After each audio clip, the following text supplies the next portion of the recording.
Welcome, everyone. Welcome, good afternoon for everyone who's tuning in from all over the world. We're very happy to be with you, albeit virtually. We wish we could be in person and see your beautiful faces in the flesh. But we're so happy to know that we can have this opportunity to fellowship with you and be with you for such an important conversation, such an important moment in the history of our world. Before we get into the conversation, we first want to take a moment to just acknowledge many of us are coming into this conversation with a lot of grief. Many of us are coming into this conversation with heavy hearts.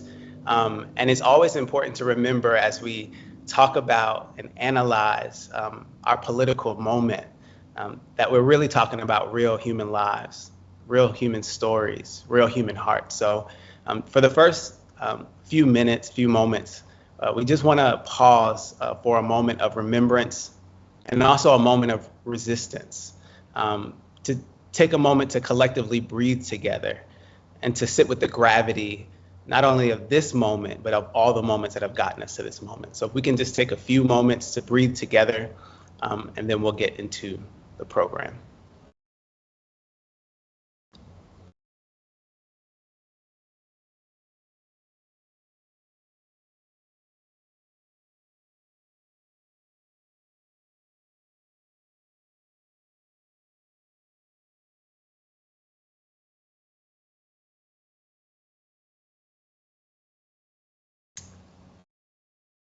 Thank you.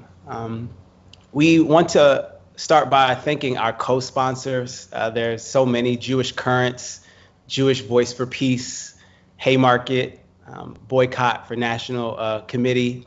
We thank all of our co-sponsors, and we thank again all of you for joining us. I'm going to spend just a few minutes talking about solidarity, not from the perspective of an expert, but as someone who can testify to how much this book has been a part of my own journey, as somebody who has grown up in the church, who has gone to Palestine, who has learned from the people who have written this book and many of the people who are going to be a part of this conversation. So I'm going to start there, and then we're going to hear from our wonderful, wonderful panelists. Where shall I begin? I learned about Israel in my church basement. My Sunday school teachers told the story of the ancient Israelites sojourning a treacherous wilderness, enduring the hardships of slavery, and crossing through a bloody Red Sea into a land overflowing with milk and honey. As I got older, I eventually became a minister, and I began to appreciate that in the Black church, the Israelites' journey toward the Promised Land, or Zion, is much more than a biblical story. It's a political commentary that speaks to the promise of liberation from the plight of oppression. The story of Zion resonates with the history of Black and Jewish people. We share common legacies of segregation and of genocide and of racial domination. Many enslaved Africans understood that biblical Israel was a symbol of freedom from bondage. Exodus was our political compass through the wilderness of slavery. Except we imagined ourselves as the Israelites, America as Egypt, and the slave master as the Pharaoh, who freedom fighters like Nat Turner and Harriet Tubman demanded to let my people go. This is the story that I was told growing up in that small little church on Sussex Avenue in Newark, New Jersey. But my view of Israel changed dramatically when I learned about Palestine in the streets of Ferguson, Missouri. 10 years ago, in 2014, I traveled to Ferguson. It's a suburb of St. Louis, to join the protests of the police killing of the 18-year-old Michael Brown Jr. One night, a friend of mine were standing near the burnt remains of what was formerly a Quick Trip gas station when a voice yelled through a police bullhorn, "Go home or you will be tear gassed."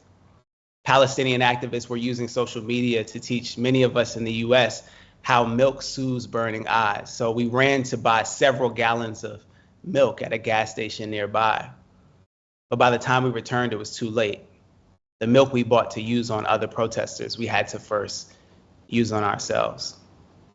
A year after leaving Ferguson, I walked the stony roads of Jerusalem East Jerusalem with a delegation organized by the Dream Defenders. My time in Palestine showed me that the Israel of the Bible, that one that I read about and was told about in that small little black church in Newark, New Jersey, is not the Israel of today.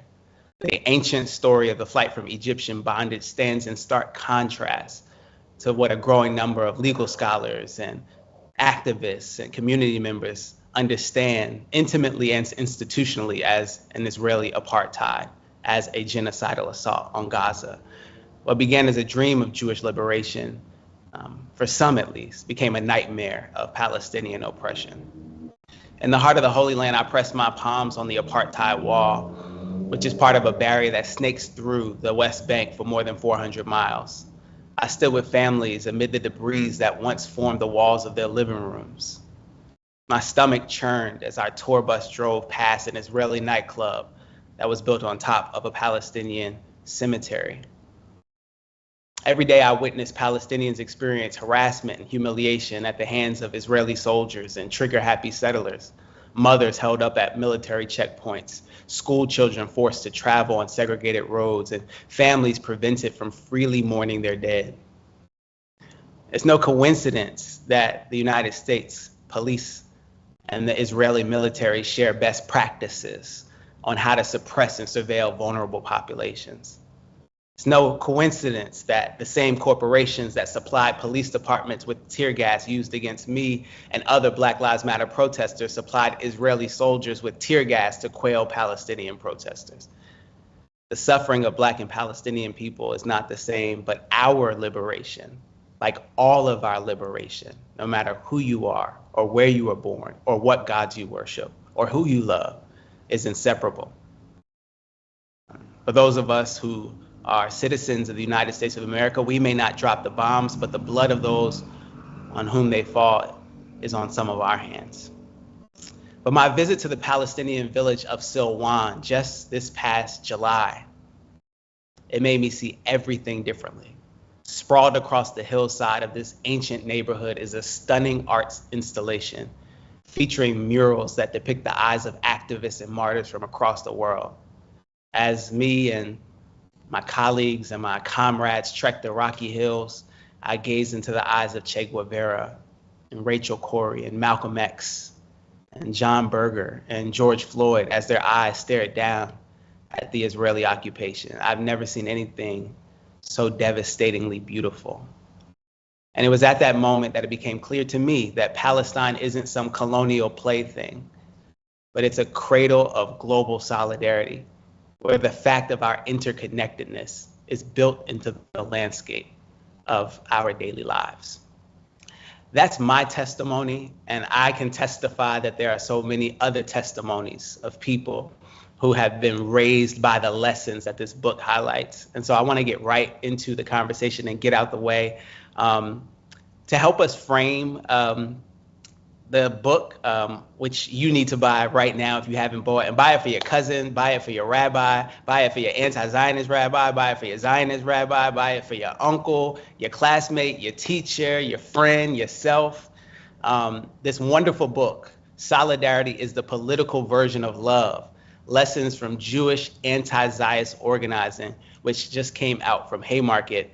To help us to frame some of this, we have a wonderful group of people, including Omar Barghouti, who is the co-founder of the Boycott, Divestment, and Sanctions Movement, and who wrote the foreword to the book. Also, the wonderful authors, Rabbi Alissa Wise and Rebecca Vilkomerson, who are both staff members of Jewish Voice for Peace from the years 2010 to 2020. And also Stefanie Fox, who is an absolute sweetheart, and I'm mad that we're not in person, so I can't give you a big hug, but it's cool. I'll give you a virtual hug all the way from New York City, who is the executive director of Jewish Voice for Peace, who also wrote the foreword. So I'm going to first bring on Rebecca and Alissa to tell us about why you wrote this book, and then we'll go from there. Thank you. Thanks so much, Nyle. So first of all, we just want to say before we jump in, just thank yous, right? It's always where we have to start with gratitude. The first person that we want to lift up and offer gratitude to is actually Melanie K. Kantrowitz of blessed memory, who her words are the ones that we gave the title of this book. She's the one who said, solidarity is the political version of love. We see ourselves in her lineage as Jewish feminists who make our home in diaspora. We're indebted to her for her political clarity and for her scaffolding how to organize and understand our responsibilities to our own community and make vibrant new communities when our communities are failing us, always rooted in solidarity.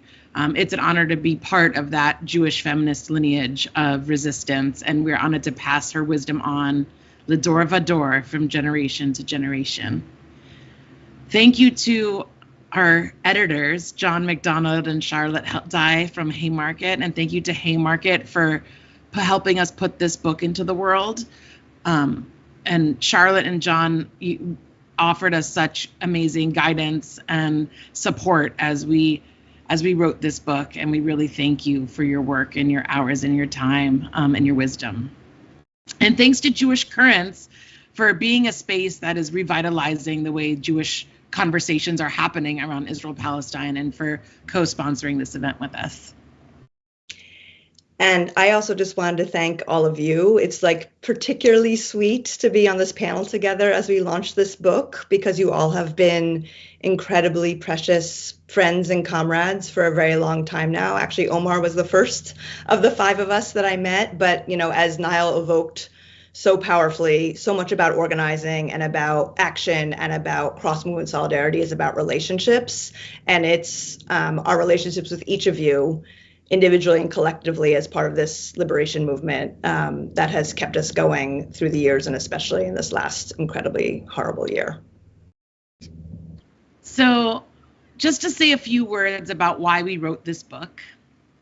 First is that we believe that organizing is a craft.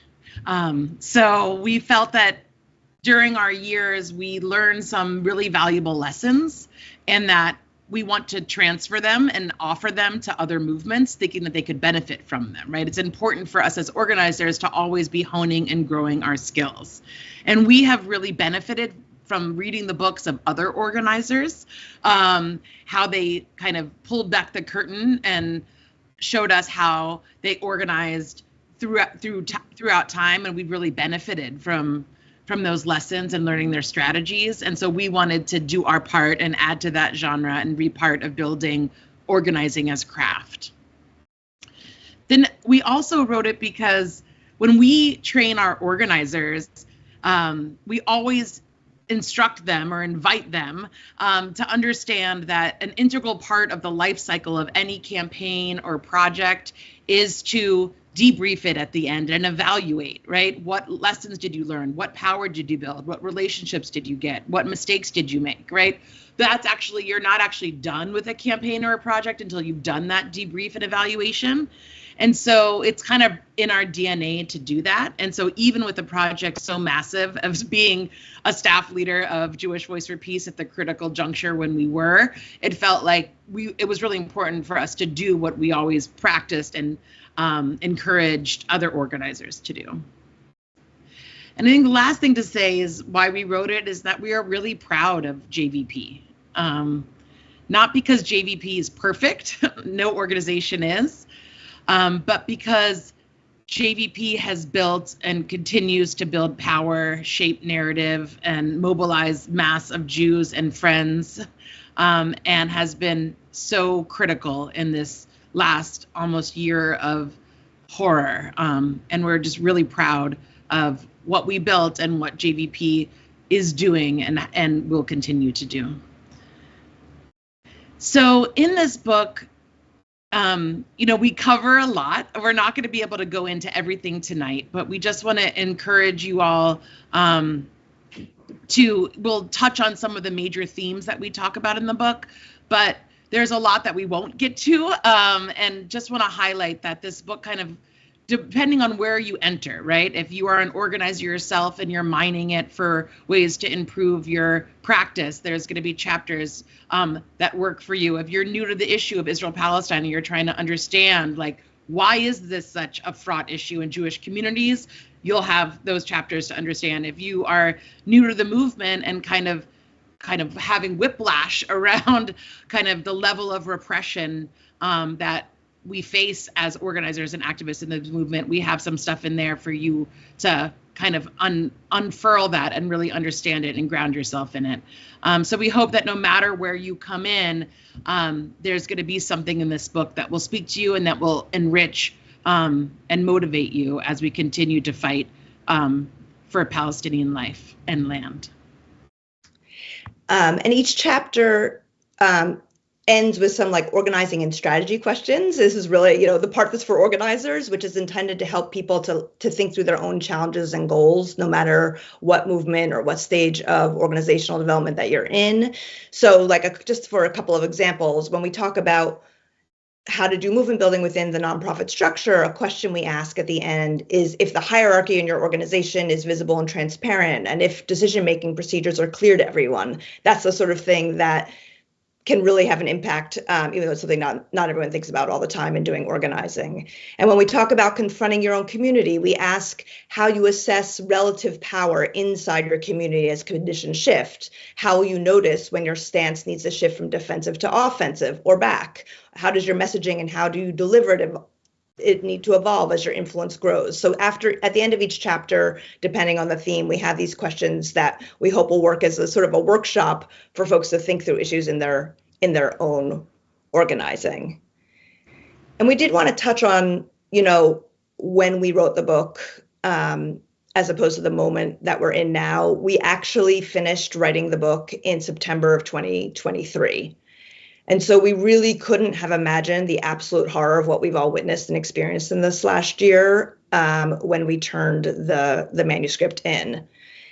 And we thought the book would be useful even before this moment, but now the book really seems doubly relevant because it gives some, I think, important backstory to JVP's evolution in this moment of massive growth. So for supporters, for organizers, for partners, for members, and also to remind us that a lot of what we are seeing now are actually long-term dynamics, both in terms of the way that the opposition goes after us and inside movement work. And those dynamics are really on steroids during this time. And so we really hope it can be a learning tool for folks who are flooding into the movement now in response to Israel's genocide of Palestinians. And we also are hoping that it'll be proved useful to other communities that are trying to organize themselves beyond their own status quo. So, white people organizing against fascism, Hindus organizing against Hindu nationalism, groups like that who are trying to shift their own communities the way that JVP is trying to shift the Jewish community. And that's, really a very particular kind of organizing work. And so we think and hope that the lessons that we've gathered here, which are, of course, specific to this particular moment and this particular organization and this particular issue, are also relevant to others. And the last thing I just wanted to say is that one theme that runs through the whole book is just sort of living with the both and, that you sometimes have to hold on to two truths at once. And I think that's also true for this moment, and to be talking about a book like this in the middle of a genocide, in the middle of this most recent assault on Lebanon, right after Jenin has been destroyed, that there's just such incredible urgency of the moment, but we also need to sustain ourselves for the long haul, because this is a long haul struggle. And we really offer this book as a way to help people sustain themselves and do the best work they possibly can in this movement.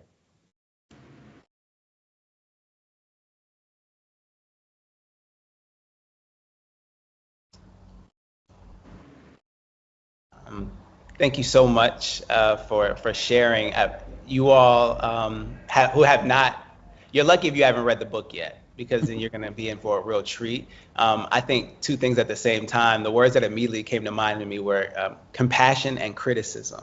And the way you all are able to hold those alongside each other, a kind of tenderness and tenacity, is not easy to do, but I think it's exactly what we need right now. We need strong hearts, we need tough minds, and we need to be able to bring our full selves to such a bloody battle that requires full transformation. So again, I just want to really, really encourage those to read the book, study the book, teach the book, all the things. Thank you so much for offering that. Next up, we want to bring on Omar Barghouti to give some reflections.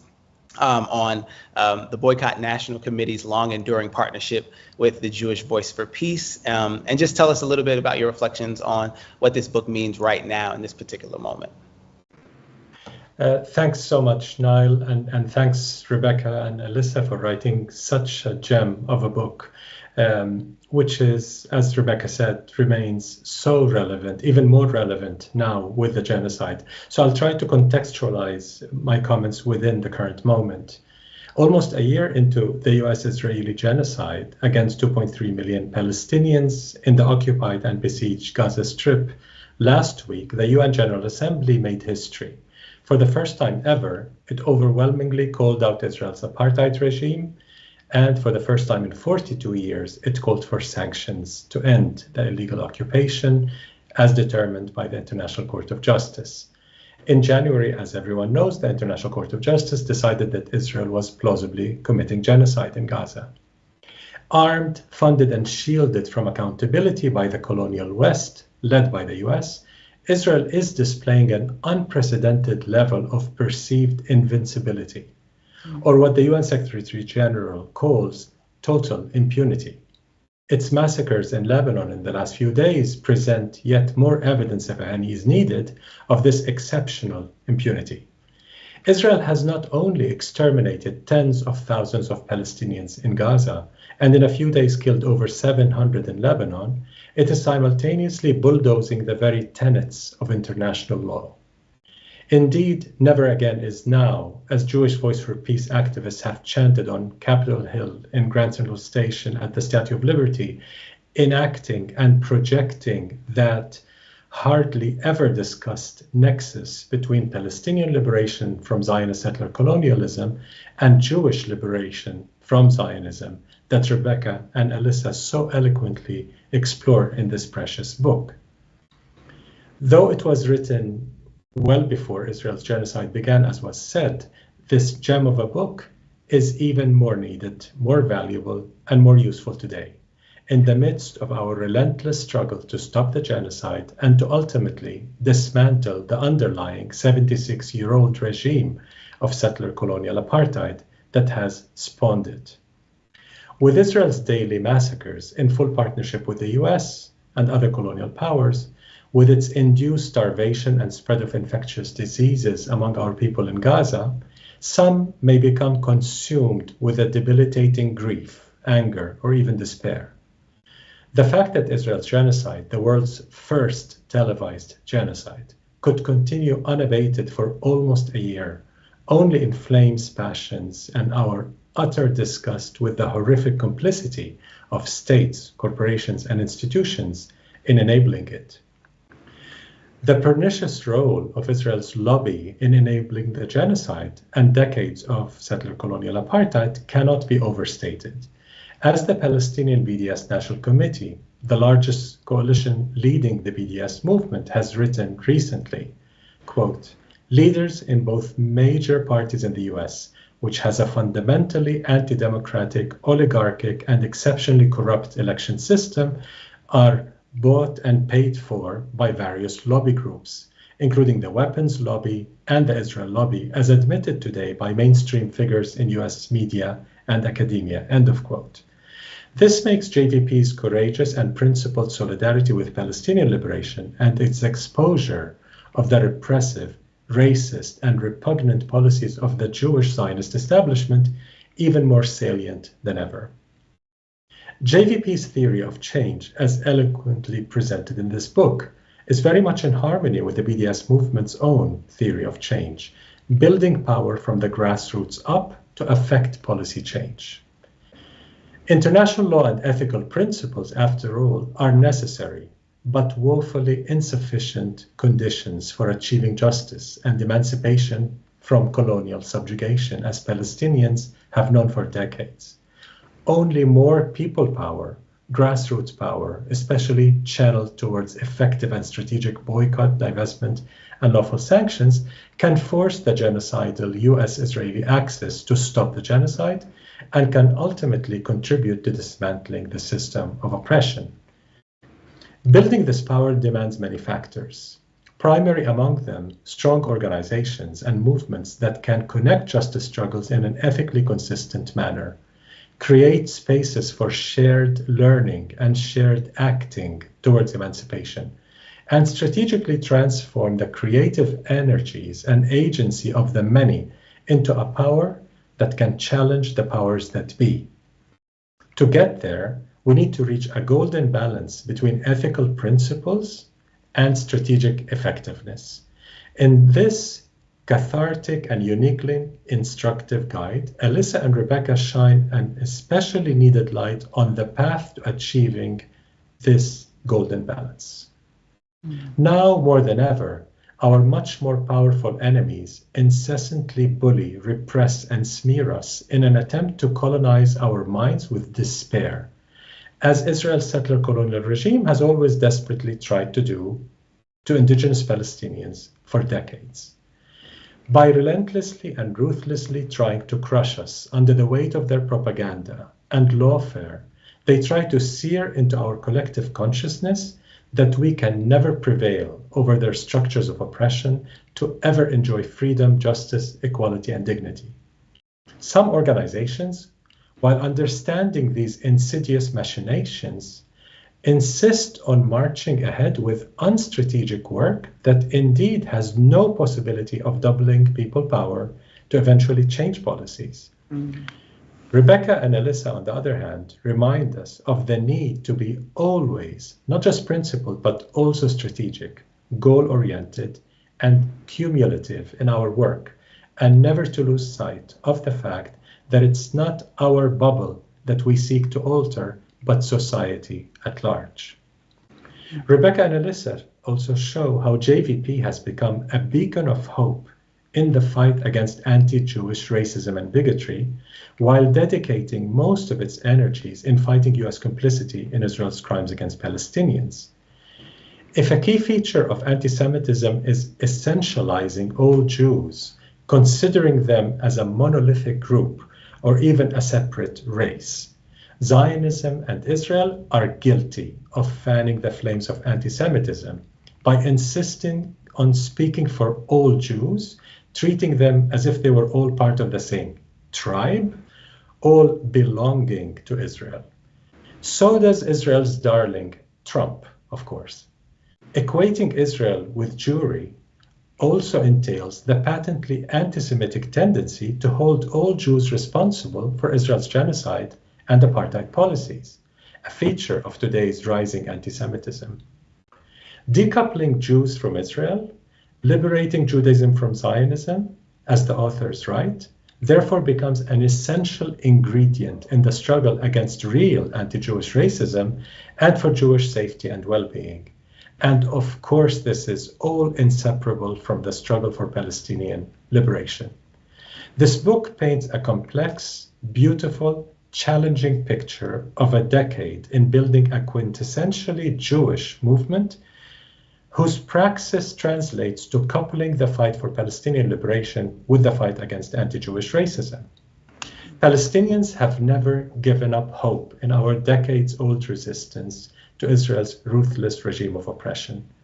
This boundless hope is rooted in our people's sumud, steadfastness, and our insistence on our existence in our homeland, in freedom, justice, and equality.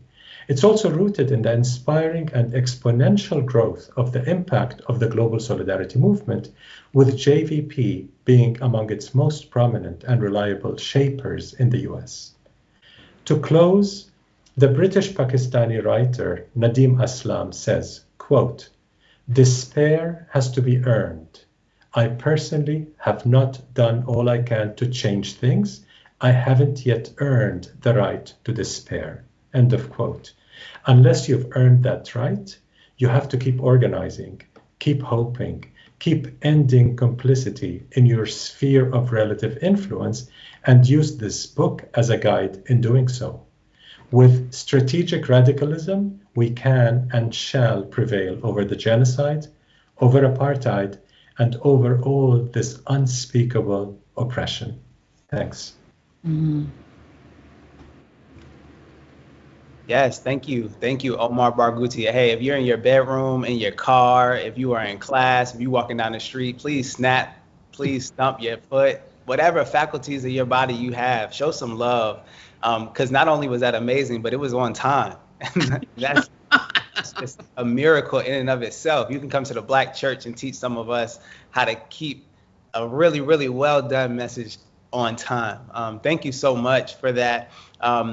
I want to get right into this book. I want us to talk a little bit more about it. We've talked about the moment. I provided a little bit of my own testimony of why I'm here, which has everything to do with JVP, who invited me to your amazing annual conference. I think it was in like 2017. It was thousands of people there. In 2017 that was in Chicago. So to see the growth and to read this book in light of being sort of a part of this story is so amazing. So let's get into the book. It's built around a number of themes. Two of which are the importance of building a political home and also JVP's growth process, which, I mean, ballooned just frenetically, and doing so while also sharpening its politics, which is not easy to do. So Rebecca and Rabbi Alissa, can you reflect a little bit about these two themes in your own ways? Yeah, thank you so much, Nyle and Omar, for both of you for your beautiful words. And I really need to hear that quote about despair today, Omar. So thank you for that.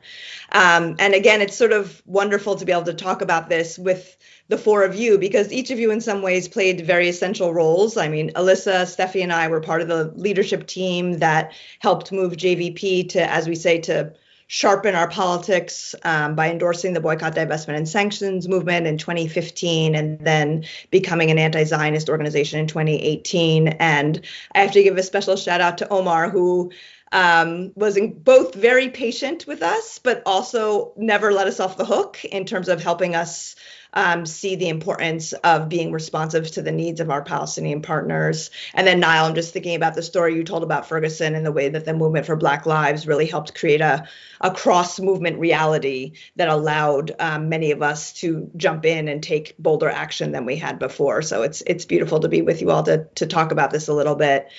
And I did want to say that, like, making bold political decisions are some of what we're proudest about of our time at JVP.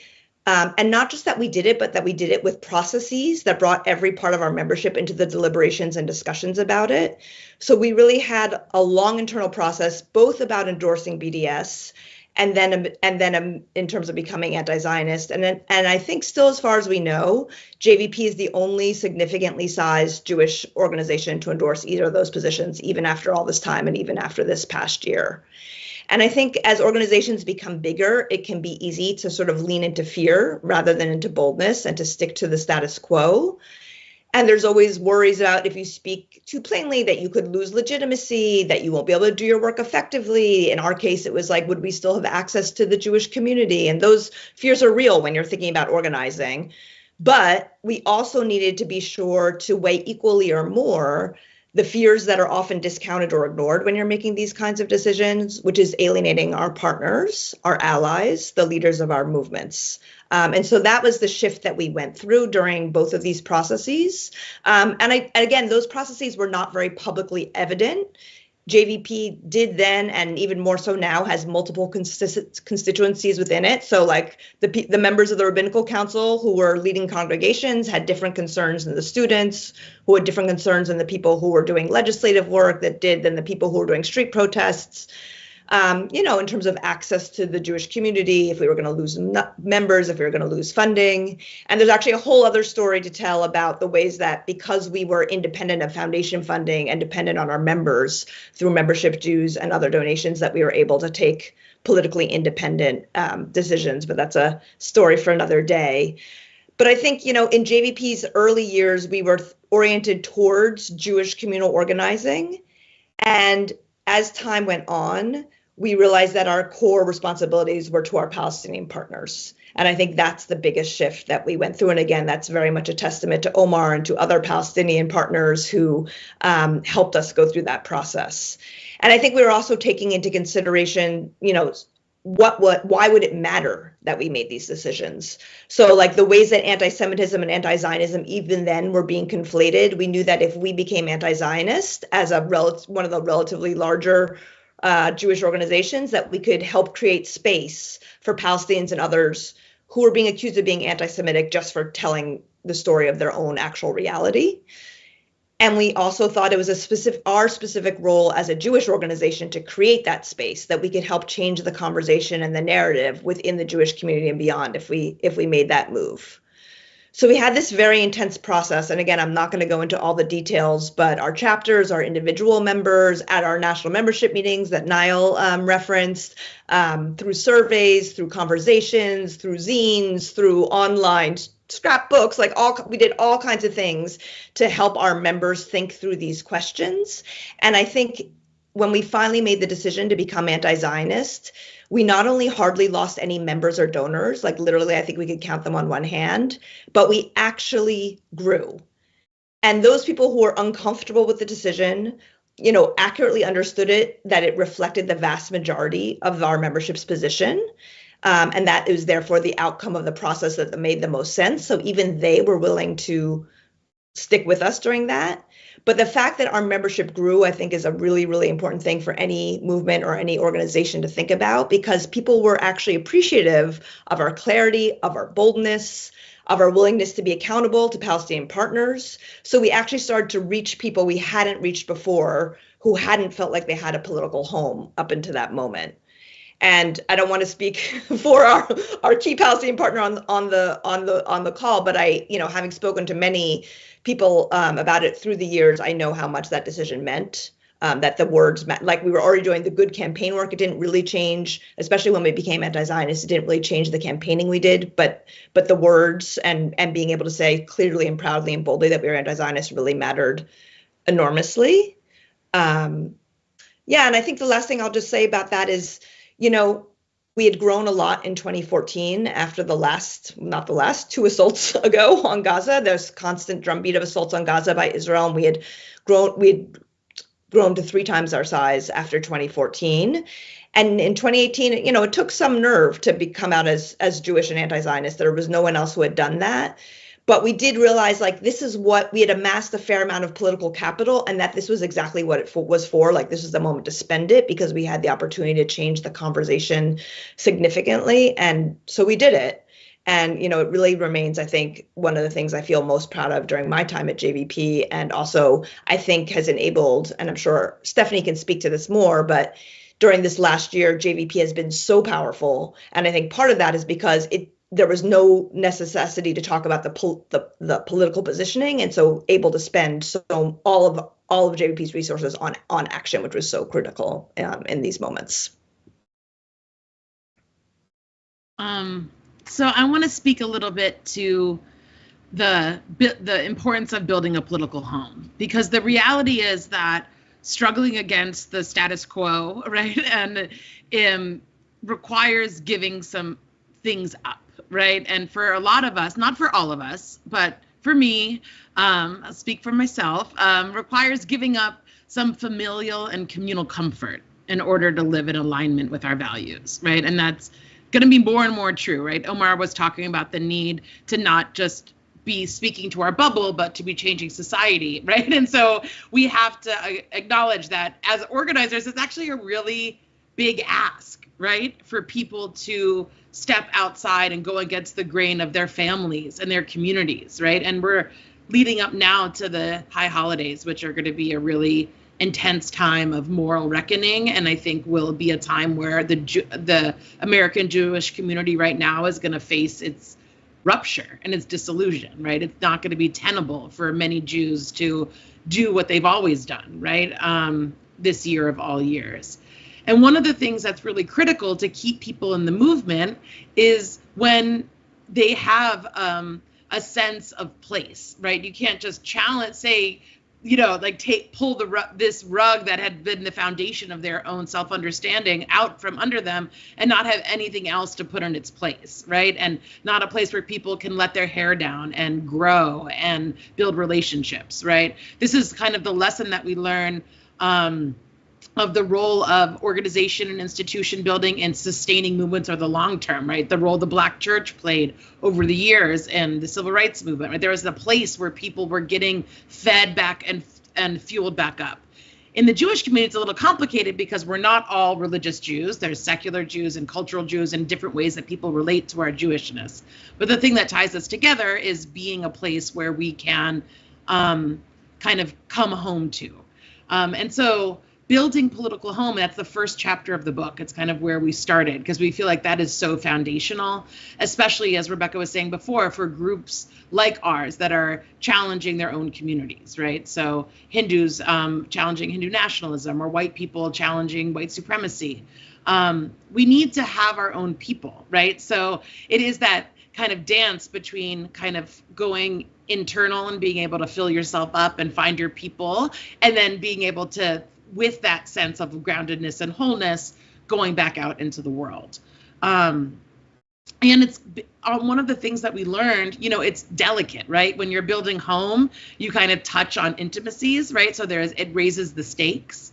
But I think one of the things that we really understood, or that I understood in my time at JVP around the kind of solidarity that we were embodying, is that it wasn't altruistic, right? And Omar, you spoke to this so beautifully about kind of what the stakes are for Jewish people in this, right? Like, we have a stake in a free Palestine. That is part of it, right? So we're not just coming altruistically, right? We're coming because we have something that we also are going to be transformed by and healed by and liberated by.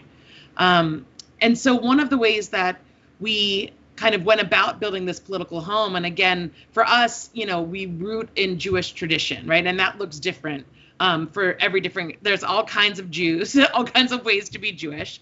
But, we have a very rich tradition that, from the way I see it, part of our responsibility is to be part of engaging with that tradition and then evolving it to match who we are now in this moment. That's what Jews have done over time, right? They've been in relationship to tradition, and then it's part of our actual obligation to reread the text, to reinvigorate our traditions with the ethics and the responsibilities of our time, right? And so that's what we've been doing.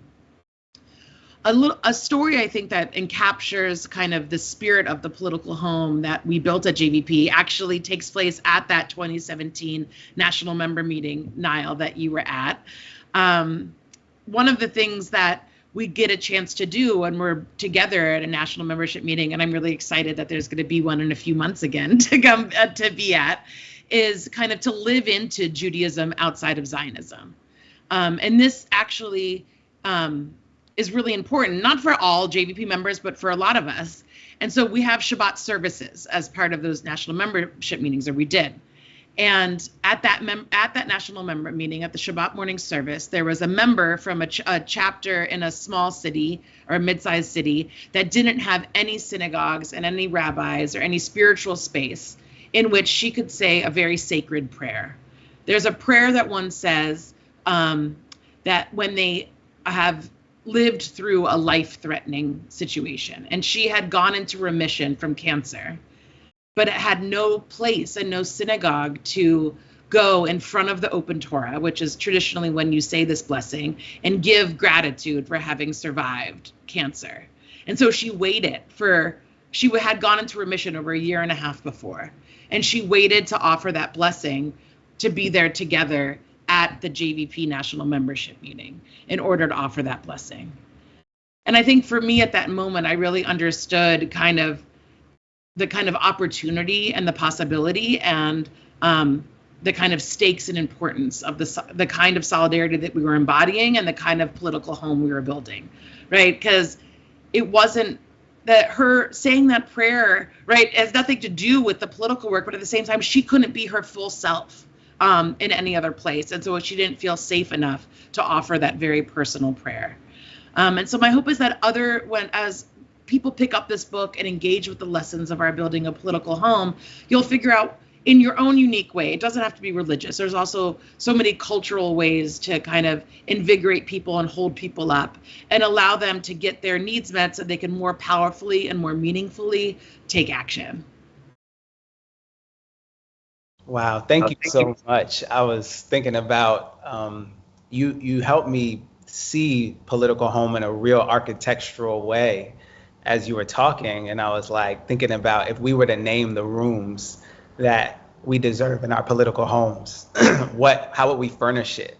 You know, what would the rooms be dedicated for? When we think about our own homes growing up, some of which were very beautiful and caring and loving, some of which were very painful. I think we've learned through our own lives the kind of lessons of what kind of home makes us feel like the place we will want to go to and stay and sleep at. So the way that you all are stretching what political home looks like, feels like, sounds like, tastes like, it just shows that it's a lesson, yes, for this moment, yes, for, Palestinian solidarity work, but really a lesson for what it means to make the whole world anew, what it means to build different relationships with one another, regardless of, the time we spend doing the kind of justice work we're doing. So thank you both so much. So much I want to say, but I know we are running on time, and if it's okay, we might take the liberty to go 1 or 2 minutes extra because Stefanie Fox is up next, who's one of my favorite people in the world. And I just want to think with you or ask you to help us think. Over the past year, Jewish Voice for Peace, JVP, has been nonstop organizing. I was sitting on my couch when I saw y'all shutting down. I'm here in New York City. Y'all was shutting down Grand Central, every other highway. I mean, it was really, really amazing.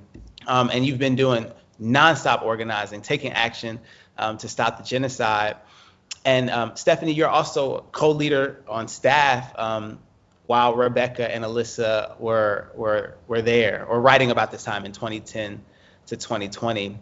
My question is, what lessons in the book do you pull out that you feel are most relevant to how JVP is moving in this particular moment? Thank you, Nyle. It feels really good to be speaking of political home among beloved community in this time.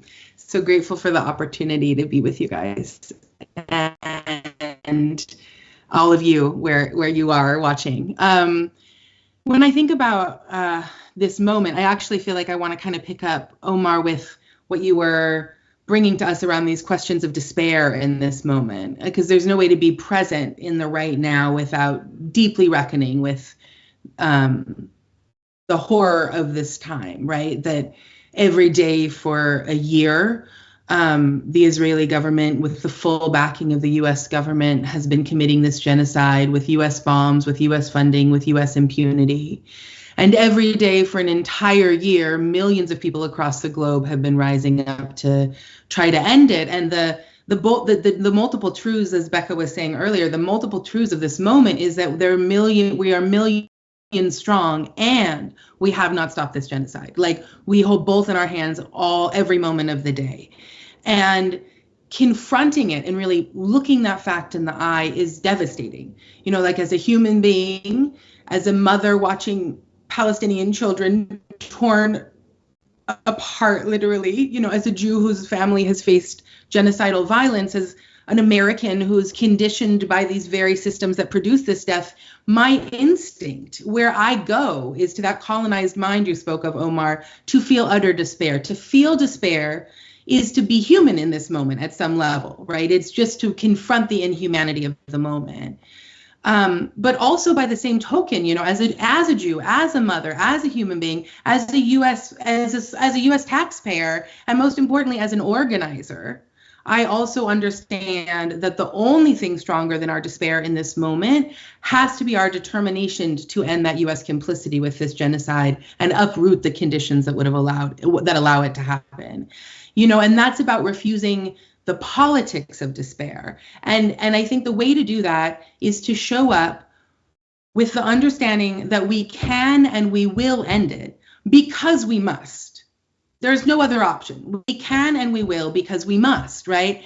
And so to get into that mentality, I think we need to think like organizers, which I think is the overriding most critical theme and message of this book, is that the thing that JVP wants to, you know, has always been in the world, and the thing that has been most essential to our response in this moment has been that we need to think and move like organizers. We don't just want to have politics, we want to enact those politics, right? And that means that are, when I say organizing, I mean, and this is laid out in the book as well, but we mean building a base, developing the skills and analysis of that group of people and their ability to work together across difference, and then channeling the energies all together in one direction that can test to actually shift real power. So as organizers, we focus on what's moving, what's changing, where is there possibility, and we find those pieces of daylight and then we push them open. And we all understand here that Israeli apartheid is enabled, it's funded, it's cemented by what generations of US presidents want us to believe, have said, is an unshakable alliance, between the US and Israel. But we all understand that the systems of domination and supremacy that exist in the world are built through financial, through institutional, through cultural, through political power. They were put in place by people and money. And so we can dismantle those things. And the book explains this if we orient as organizers. And as an organization of anti-Zionist Jews, we see how the Israeli and US governments, as Alissa was saying, as Omar was saying, justify their mutually profitable war machine by promoting the lie that it is somehow about Jewish safety, right? That the Israeli ethno-state is somehow a guarantee of Jewish safety, and we all know it provides no true safety for anyone. That decades of colonization and oppression of Palestinians has terrorized Palestinians and turned Jewish Israelis into occupiers, while using the very real trauma born of genocidal European anti-Semitism as a cover for those war crimes. And it's just to reiterate what you said, Omar, making Jewish people the face of the US-Israel war machine is dangerous. It's dangerous for Jews. It's anti-Semitic, which is to say nothing of the catastrophic violence it enables against Palestinians. And so as we have organized in this moment, and as we've organized for almost 30 years, we bring tens of thousands of Jews into relentless action. And we aim to do always a few different things. One is that we're always aiming to disrupt that use of Jewish identity as a cover for the Israeli regime, while also doing one of two things. One, shifting the political calculus that determines how US policy is set. So we do that with organizing tactics, both outside pressure and advocating for policy change from inside. The book kind of talks through some of those strategies for us. It's all of our jobs to ensure that no stone is left unturned and no space to demand change is ceded. So also, and while US policy we crack open, we also are working to destroy the financial bottom line that would make Israeli apartheid and genocide profitable. So we run campaigns out of responding to the call, the incredible gift of direction and strategy that the BDS call offers solidarity activists. We run campaigns that target those profiteers. The incredible student movement is fighting for university divestment from weapons manufacturers is a huge part of this. So is challenging the billions of dollars of Israel bonds that our cities, our counties, our states buy with our taxpayer dollars. That's money flowing away from our schools, our kids, our communities into the genocidal Israeli war chest with no strings attached. Okay, so we do those things and we aim to do those things. But I just want to take a moment, like Alissa, I thought you spoke so beautifully to what it takes as organizers to build political home. I also want to speak a little to those watching today about how do we act like organizers? How do we show up, all of us together to our homes, right? We want to, like Nyle, you said, like we want to build the house of our dreams, but also that means we come correct with one another, right? So that means that our duty in this moment, our greatest duty is not to be correct. It is to be looking around and asking, who else could I invite in?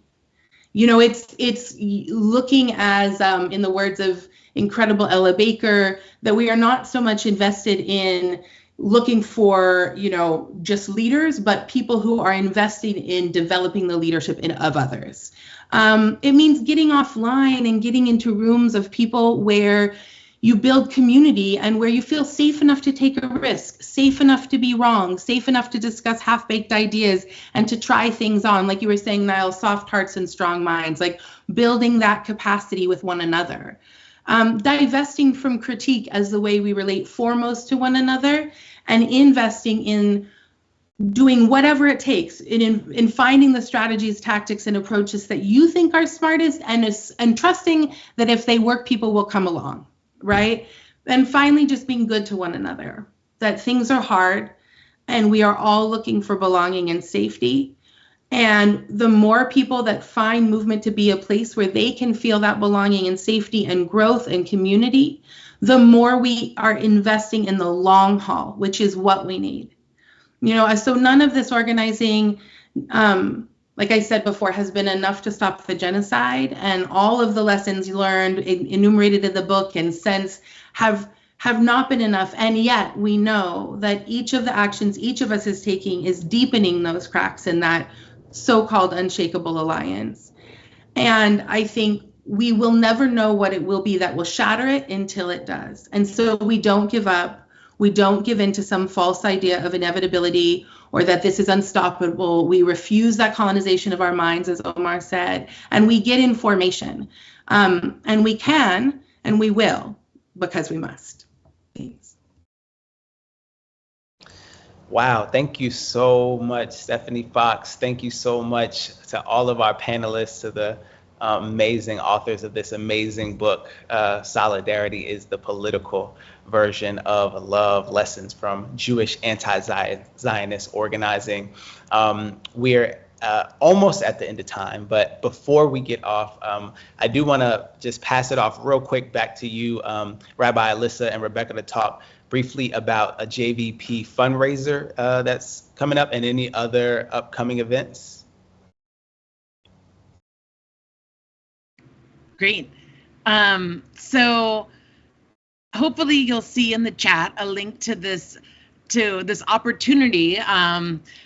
Solidarity is in how we act, as Stefanie was saying. Solidarity is a verb, and it's really important that as we enact solidarity in all the ways that we do in the streets, by making calls, by the house meetings, everything, we also are supporting and resourcing Palestinian-led organizing. So JVP is leading this fundraiser to resource Palestinian organizing, grassroots-led organizing across historic Palestine with 2 different organizations. We just want to encourage you to give generously. In the Jewish community, we are. This is a time of year when we are invited into giving money at the Jewish high holiday period. And in fact, one of our most sacred rituals during the high holidays is the Yizkor service, the memorial service. And traditionally, as part of the memorial service that we do at the high holidays, you promise to make a donation, give charity in honor of the deceased, right? And so it's very much in Jewish time and in our lineage to use this time and actually in memoriam to give charity and to lift up or this kinds of organizing. So in that spirit, invite you to give generously and resource Palestinian grassroots organizing. Thank you so much. And thank you again for everyone who joined us. I mean, I can talk all day about each and every one of your comments. Stefanie Fox, I'm sitting here, I was taking so many notes, and I'm just like, we gotta talk after this, because that was like, I need those notes. I need those notes personally for my own journey. But can we all just clap it up, or snap your fingers, or stump your foot, or whatever your thing is, whatever your tradition is. We're gonna practice solidarity by celebrating each other in the ways that we celebrate each other in our rooms or wherever you are. I haven't written a book yet, but I'm trying to write one now. And I know a lot of people who have, and I heard it's really hard.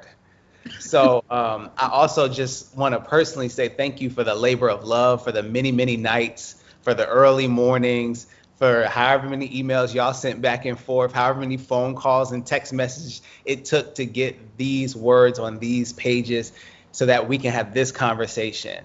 And it's such a blessing to know that those who wrote the book actually embody the things that you're writing about. That just makes it all the more sweet. So thank you so much. I want to end really just asking us to remember what was lifted up here, to remember that solidarity is, yes, a political value.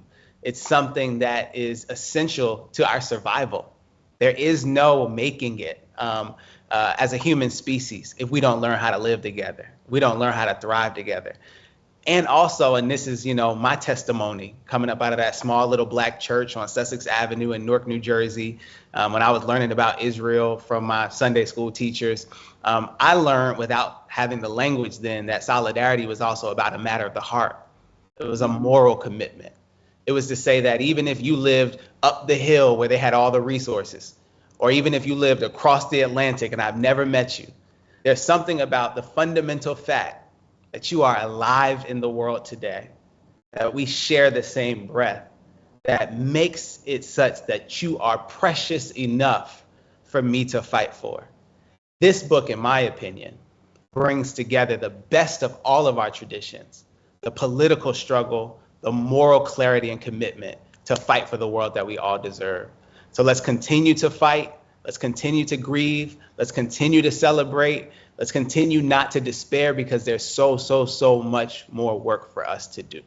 Thank you all so much for coming again. I really had so much fun with you all and learned so much, and I hope you did as well. Thank you. Thank you so much, Nyle. Thank you, everybody. Thank you.